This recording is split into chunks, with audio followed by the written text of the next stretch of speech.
What's up, everyone, and happy 2025. Welcome to the very first episode of Acting Out. Each episode of Acting Out, we will bring on a guest actor. We'll talk to them a little bit about what got them into acting, some of the challenges they faced getting into the industry, some of the challenges they may still face. Try to get a few tips and a little bit of advice for those who are aspiring to be actors or those who have been in the industry but still know it can be an uphill battle. Without further ado, let's get started by introducing our first guest, actor, voice actor, director, writer, producer, the man, the myth, the legend, Justin Shenkarow. What's happening? It's so great to be here, Mike. Thanks for having me on your show. Oh, and thank you. Let's talk about acting and all sorts of fun things. Drink some bourbon, chill, and get into it for everybody out there. We got to give him a special Harold shout out right away. It's Harold from Hey Arnold. What's up, everybody? So how did you get into voice work? Yeah, I started voice work when I was little, just kind of at the same time when I was acting. I would go out for auditions for my agent, and I was probably 8 or 9 and started to do some guest appearances for Hanna-Barbera, which was a massive animation studio back in the late 80s. I mean, they were around from quite the early days, and I think probably subsequently got acquired. But yeah, I was doing guest spots on little cartoons, and just similar to how we kind of grow as actors on camera, where you start typically with guest appearances and reoccurring and then kind of level up from there. It was the same thing for voiceover work. I was doing some guest spots and then booked some reoccurrings, and finally, booked the first series regular role. And that's kind of how it all started and grew, and been doing it ever since. It's one of the things I really do want to talk about on the show is just some of the challenges you faced, because you've been doing this for what, 30, 40? I mean, you've been doing this a long, long time. A long time. Yeah, I guess at this point, 35 years. Wow, that's incredible. Yeah. And I tell you what, I still remember after meeting you, after we had a chance to work on that one film, Live, Laugh, Die, I will always remember sitting at home days later, watching old reruns of, what was that show? The Fresh Prince of Bel-Air. And who shows up on the Christmas episode, which I need to watch that again today, being Christmas Eve. And this year you guys won. We drove all over. Yeah, and usually this neighborhood is a complete dud. We weren't even going to come here until Jimmy saw the house from the freeway. The highlight for me of working on that show was, remember, this is before Will Smith was famous. I mean, he was the star of the show, and he was kind of pseudo TV famous, but he wasn't anywhere where he is now. But at that time, the big star on that episode was Evander Holyfield, because he had just won heavyweight champion of the world. And I was, I think, probably about 8 years old working on that episode.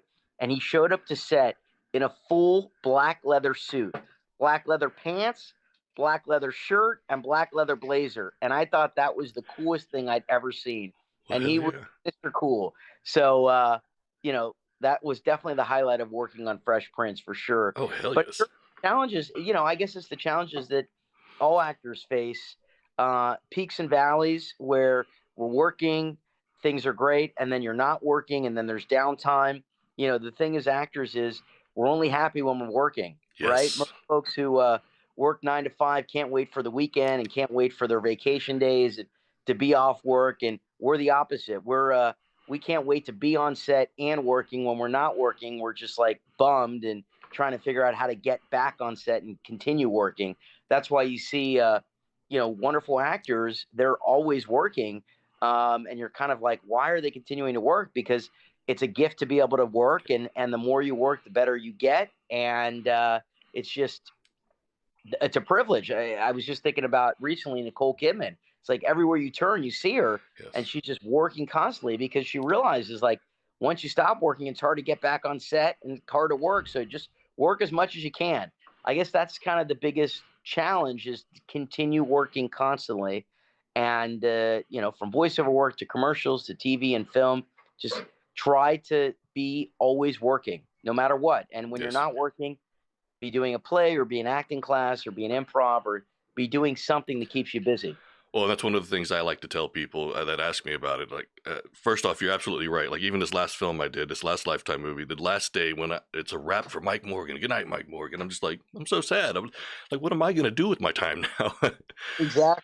But what people don't understand, and I like to tell people this, is as an actor, you actually do a lot of work for free. I mean, you really are. You're working for free because you'll sit at analyzing scripts, you'll be auditioning, read a book. You might be working on yourself as far as fitness and physicality. Just there's always something to work on that will benefit your career. So, it's always about improving, whether you're working with voices. And speaking of voices, obviously you've done tons and tons. I mean, you're very, very well known for Hey Arnold. You played Harold Berman, Rhino in the Spidey and his Amazing Friends, which I've actually been watching those just because you're in it, and I love your voice.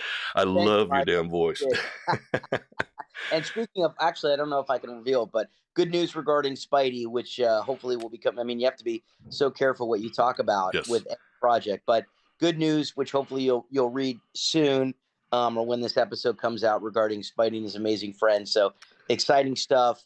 But yeah, no, it's a privilege to do voiceover work, and I love it. And just harkening back to what you said earlier, which is a great point for actors out there, there's always something we can be working on, whether it's hitting the gym, eating properly, observing other folks, even while you're at a cafe, just kind of dialing into how people are to pick up their behaviors when you're crafting a character.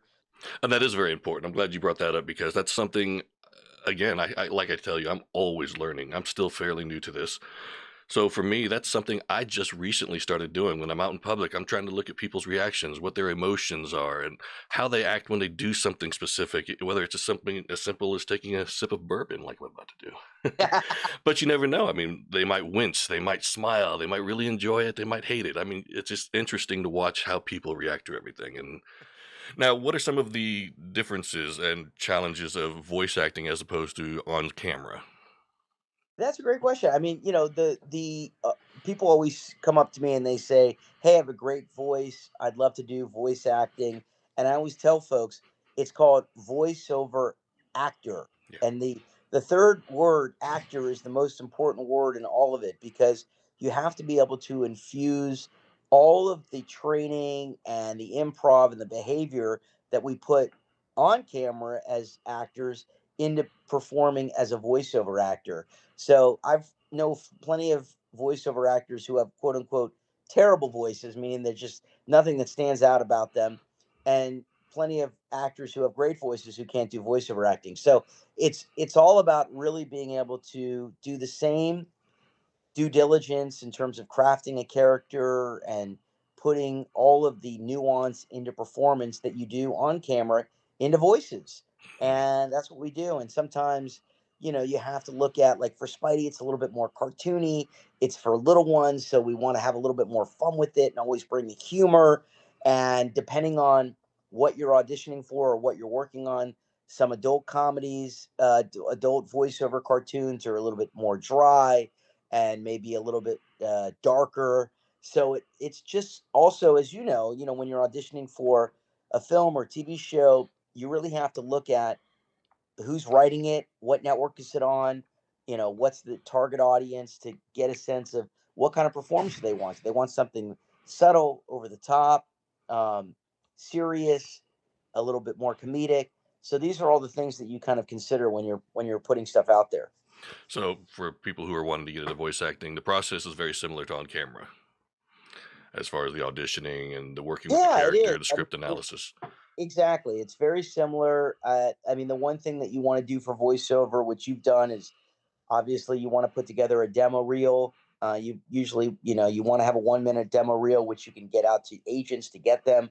But I mean, now I think there's a lot of stuff online which wasn't available when I was starting out. So I think there's voices.com, there's voice Mhm. 123, there's plenty of, probably, backstage. There's plenty of websites where you can gather non-union work to build your chops, to do narration, to do audio books. Yep. These are all great ways to kind of learn and grow and build relationships with folks who can hire you for other parts.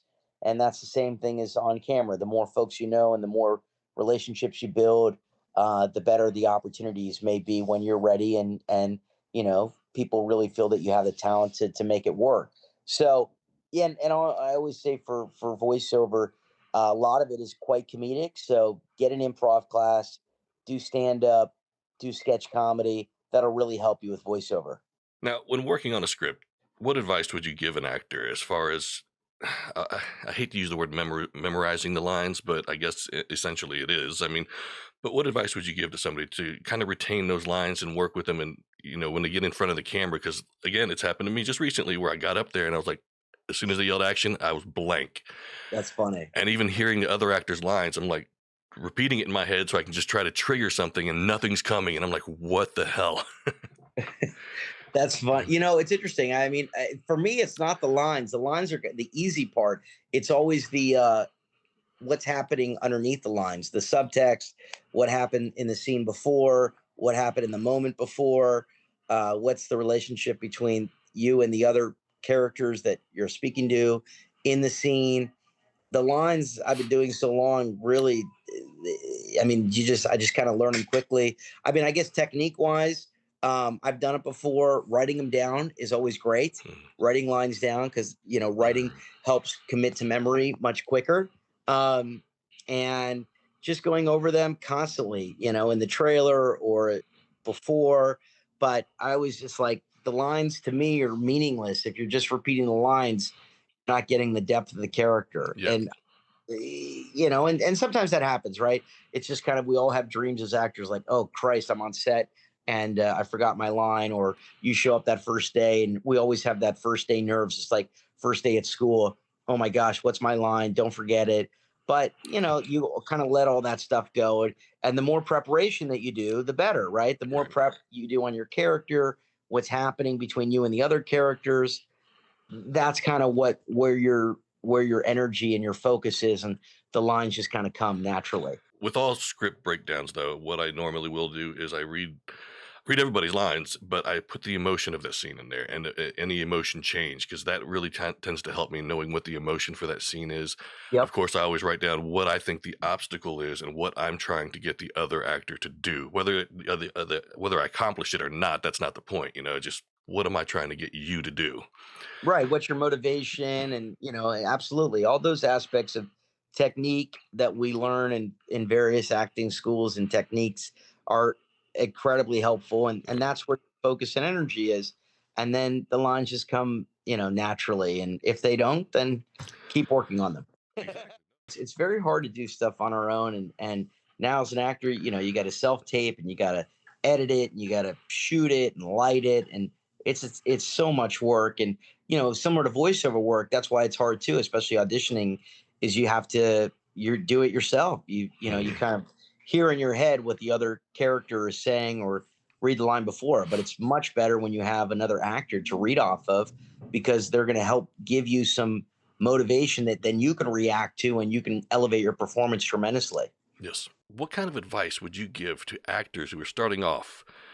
Because, as you know, this is a very challenging industry. And for me, I would just say persistence is definitely key. A lot of people tend to drop out because they realize it's a lot more work than they think. But what would your advice be to up-and-coming actors and voice actors? I tell you what, my advice would be to watch you, buddy, because you're killing it. I mean, you're a perfect example of somebody who has started, not that long ago. How long have you been at this game? 2 years? 2021, I think, is when I started. Okay, so I mean, 2.5, 3 years. Yeah. That's very early, and you've just been crushing it. You're posting a lot on social media.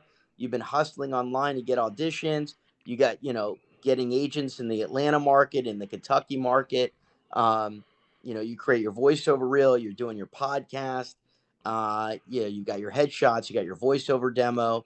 You're reaching out to folks to initially do free work to get on set. Now you're getting paid. You're doing Lifetime movies. So, I mean, it's as you said, I think the number one thing is persistence. If you could be persistent at this game and stay in it, then you're going to work. Yes, I agree. And what we had mentioned earlier, of course, there's always something you can be doing as an actor to improve upon your craft. So, whether you're working on a script, reading a script, Watching movies can be educational, actually. Taking a class, doing stunt work, anything, piano. There's so many. There's no limit to what you can do to improve upon your craft and improve the Absolutely. odds of booking a gig. And 1000%. And so those are all tools that we can put in our toolbox to improve ourselves. Just the things you mentioned, and there's a plethora of others. So just continue pushing and be persistent, and it'll happen. But if you quit, it won't. We're always learning. There is no, as an artist, as an actor, it's a craft that there's no perfection. It's just constantly growing, learning, tweaking, and hopefully accelerating and improving our performances. So there's no perfection. It's just constantly getting better. Now, you've recently come up with your own product. You're a writer, you're a director, and you actually have a voice in it as well. But what is it? Bronx Buds? Is that what it's called? Tell me a Yeah, little bit about that project, dude, and how you came up with it. totally. Yeah. So, just as all of us as actors, and that's the other thing is to mention, is we all got to be writing and directing and doing our own short films. We're talking about working on a film together. Yes. I mean, look at, folks like Taylor Sheridan, who's probably Yes. the biggest writer there is on television now. He did it because he was an actor who wasn't working and started writing films. And, I think he wrote Sicario, which was a hit. And from Yes. that point on, obviously Yellowstone and now Lioness. And I don't know whether he liked writing or he didn't like writing, but he probably did it out of necessity because he Hmm. realized he wanted to work as an actor and probably wasn't getting hired as much. So that's how we have to do it. So Bronx Buds came about kind of out of necessity. I formed an animation studio a few years ago, and we started kind of doing some cartoons, some short cartoons, and then pivoted into the sports world, and we're able to link up with the Yankees Entertainment Sports Network and pitch this cartoon, and voila, it got picked up. And then we were like, all right, let's create this bad boy.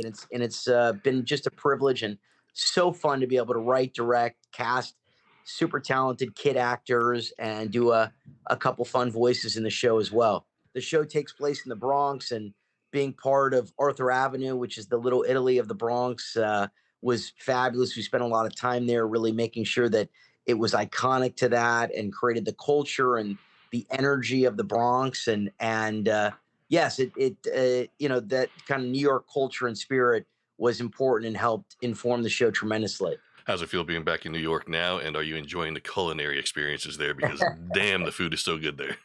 It is amazing. Yeah. Well, I was just telling you before we started, we got some snow here today, so it's good to have a little snow on the ground and be wrapped up. I had 4 layers on going out to buy some groceries with mom, to celebrate the holidays. And yeah, it's the best food ever. This city is, I think you can eat at a different restaurant every night till you die and still not hit every fantastic restaurant. It's just amazing. Yeah. So, what's one of the most challenging projects you've ever worked on in your entire life? Which I know that's a lot because you've been doing this quite some time. Probably Bronx Buds, to be honest. It's Really? very challenging in terms of wearing numerous hats, in terms of writing, directing, and doing the voiceover for me is probably the easiest aspect of it, just because I've been doing it for so long, and it's kind of an old hat at this point. It's a privilege, and it's a lot of fun. But producing, writing, and directing is a ton of work, Hmm. and overseeing everything, and the buck stops here. So it's a ton of work, Wow. and it's very challenging. I had to recast one of the roles, which was very difficult to do, especially being an actor. I would hate it to be done to me, but it just we realized that one of the actors wasn't right for the role after mixing the voiceovers together, and they just weren't bringing necessarily the performance that we needed. But it was a very, very challenging thing to do. But fortunately, in the end, it was 1000% the right The right decision. choice. And so those are kind of things that I have found challenging, but also very rewarding. As an actor, have you ever been taken off of a project? Because Yeah, actually, they always say you can't really make it until you're fired at least once. So, yeah, I was fired at the ripe old age of about 8 years old. I wow. was shooting a film in Ireland it was like, I think it was supposed to be about a 2-month shoot. And after week 3, I was fired because I was too tall. And as you know, Mike, I'm not exactly a giant, but but apparently at the age of 8, I was too tall in terms of the rest of the cast, and so they fired me. We had to leave Ireland and come back to LA. Oh, But my story, at least I've been fired, so now I can become an A-list star. yeah, you got it knocked out at an early age. That's right. I got to knock it out. How about you? Has it happened to you? No, not yet, and I keep Right. waiting for it. I keep waiting for it. I do have to ask, how did you deal with it as an 8-year-old? I mean, was it, I think I had a lot of pizza and ice cream. That was it. I was fine. dude? That's the way we should all deal with it now. Still, I that mean, sounds the good thing about perfect. gapping at 8 years old, I don't think I realized, it didn't have a dramatic impact on me. Probably at 30, it would have had a significantly more impact than at 8. So, what about you? What upcoming projects do you have that you can discuss? I mean, anything big on the horizon for 2025? We've got Bronx Bud season 2, which is Congrats. exciting. Yes. And I shot a pilot that I wrote back in March last year, which we're just wrapping up post production. It's pretty much done, so I'll be going out with that this year, which I'm very excited about. Very funny comedy. Very nice. And then there's an incredible project which I spent over a year getting the life rights to, which is an FBI true crime series similar to a CSI type of series, based on a husband and wife who ran the evidence response team in the FBI for 25 years, almost like Mr. and Mrs. Smith meets CSI. So that's a really fun series Digging that it. I'm going out with, and a couple other projects in development. You got to have numerous projects. The project we were talking about as we were getting started, this kind of sideways, but for the Bourbon Trail in Kentucky. Yes. I think will be a great buddy comedy that we can shoot, and as an independent film will be a lot of fun. Well, it gives me an excuse to call you again, if nothing else. So, no, it's gonna be a great experience. I can't wait to begin writing this and then spitballing some ideas back and forth with you because again, I'd already mentioned you're going to be the comedic genius behind here. I'm just going to sit there and let you tell me how to do it. Oh, please, no, we'll bounce off each other, and we'll drink some great bourbon in the meantime, which will be a ton of fun. And no, I can really see this being great. We'll build a whole community around it, maybe even a little Instagram and TikTok talking about the bourbons as we're kind of doing the pre-production. We'll bring on a fabulous DP, great sound, and build this into a really fun independent film. I guess Sundance 2026, here we come. Well, you've been my favorite actor to work with, dude. And I know my part with you was So small, nice. but it was incredible watching you work. It was incredible being there with you. And I mean, you're an amazing person. So thank you again. Oh, And please, thank you. You should be my agent. I love all these compliments. right. It was awesome working with you. I mean, you were terrific. We had a blast, and the great thing about being on set is you get to work with other wonderful creatives and be learning and growing and just play in the moment. So it's just being on set and growing is the best way to do it. Yes. And again, networking. So you and I meeting each other. Of course, we're working on projects right now, trying to get things going. So it's all about who you know, I guess, right? And I know people in high places, apparently. It's knowing talented folks and working with them, and then making sure that when the opportunity strikes for yourself, you're ready. Yes. You gotta always, all those necessary steps you mentioned, you got to be prepared, because when you have that opportunity, you got to knock it out of the park. Yep. And you never know when that opportunity is going to strike. So always be preparing, always have those tools in your toolbox, continue sharpening them. So when those jobs arrive and you book the part, you're ready to crush it.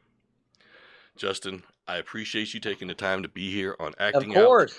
Out. Dude, I hope we get to do it again sometime in 2025. But until then, I look forward to watching Bronx Buds and, of course, some more Spidey and his amazing friends. I love it. That's great. Congrats on everything you're doing. Give my love to your family. Let's chat soon. And in the first quarter of this year, let's get this bourbon movie off the ground. You got it. I will let you know once I speak to everybody, and we'll be in touch. Sounds great, buddy. All right, be well. Merry Christmas, bro. You too, Mike. All right, bud. Bye-bye. Thanks again for joining us for Acting Out Episode 1 with special guest Justin Shenkarow. Don't forget to hit the like button and subscribe to the channel to be notified for upcoming episodes.